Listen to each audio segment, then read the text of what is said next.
done. It is dealt with. We were walking down and he asked if I wanted him to go in for me and deal with it, and I was like... Actually, what you said was, I want you to dye our hair. Yeah, and then that was not the question, I am aware. But, yeah, I did. And it was a really weird mix because it's like... The host brain made me feel a lot like if they'd heard me speak on the phone. Our doctors do know, like, our GP has seen us interacting for a microsecond, and she knows that we're a system, but she hasn't, like, overtly, really properly, for any duration seen it. The receptionists, I don't think they've seen it. We did speak in the waiting room the other day. I don't know whether or not anyone noticed, but That's a good point. Shit. Shit. It freaks out my host brain because, like, they spoke to me on the phone and then I'm like, they're gonna speak to him, but I was feeling like it's not like I couldn't do it, and I kind of wanted to be like able to give myself the opportunity to not feel like I need to explain ourselves. Like, if anything is even slightly complicated or strange, then my brain's like, I want to give a lot of over-explanation, but I don't. And, like, I need to practice those things coming together in these parts of me, because that's another polarized extreme between parts of me, where the part of me probably most in the front at the minute that all the other parts kind of go through is almost like a pyramid. I wouldn't have given away shit or any information as a point of safety. But then, as a point of safety, other parts of me would have over-explained, because we would have been taught to over-explain and to give all of the information about fucking everything, preempting questions. So it's quite a difficult thing to balance now, and I kind of wanted the experience going in and remaining silent and breathing and only answering, like, what was asked, but also it's a rough day, and I really felt a lot better in the office.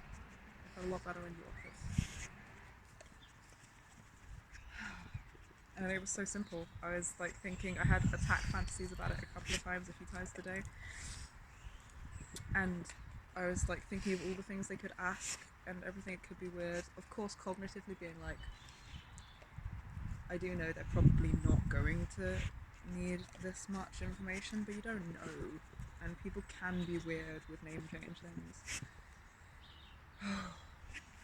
But he just went straight up to the counter and was like, hey, have a document. She was like, oh, thank you, I'll just get that scanned, and did it. And then we thought to put the square folder into the circular backpack, which is just great for anxiety, apparently. it was though, because, like, I kind of wanted to... He, like, backed away from the counter and put it in, and just, like, folded it down and was pretty casually zipping it, while I was, like, fighting the urge to go, fuck, just zip it! And then having the reminder of, like, we don't need to rush, we don't need to look like we're not doing something abnormal, like, just putting a square folder into a circular bag and folding the folder down and zipping it, to me, stood out as strange. So it was, like, kind of useful practice, even that, to just be like, we're just doing our own thing. I don't need to pay attention to who's noticed what anyone's thinking. I don't need to think about what anyone is thinking of us. So it was all pretty productive, actually. Pretty chill.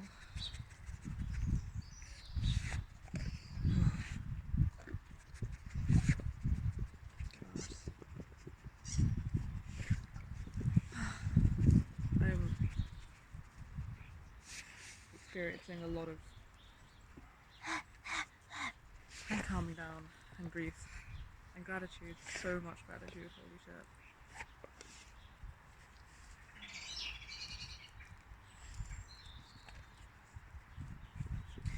And he just said something to me in the kitchen that was, like, profoundly helpful, which was because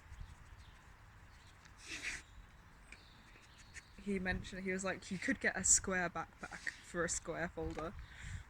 And I was just like, I know, I'm sorry. And he was like, no, I don't give a shit. But like, if it's gonna make you feel anxious, compensatory measures. That's all I'm saying. And I was like, no, I kind of like I could have. It felt too complicated to change bags before we left, but I could have.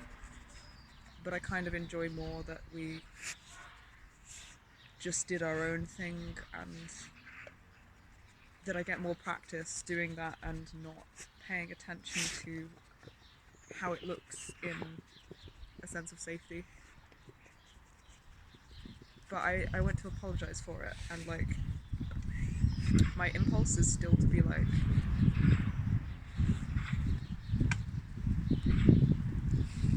this is, even like the defences themselves feel like me fucking something up sometimes. And he said,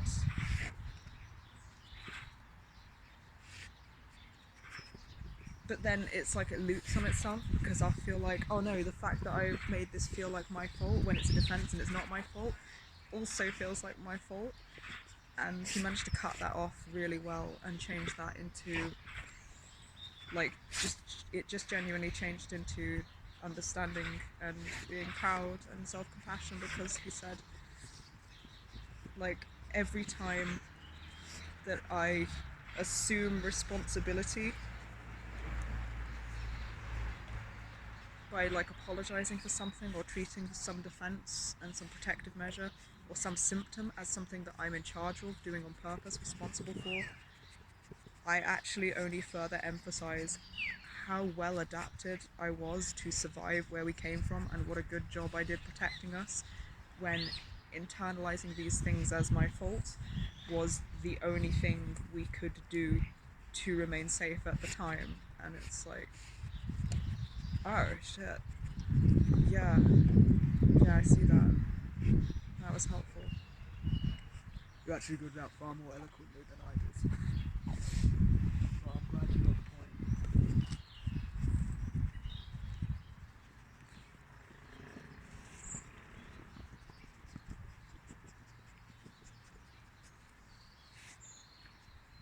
And you are right.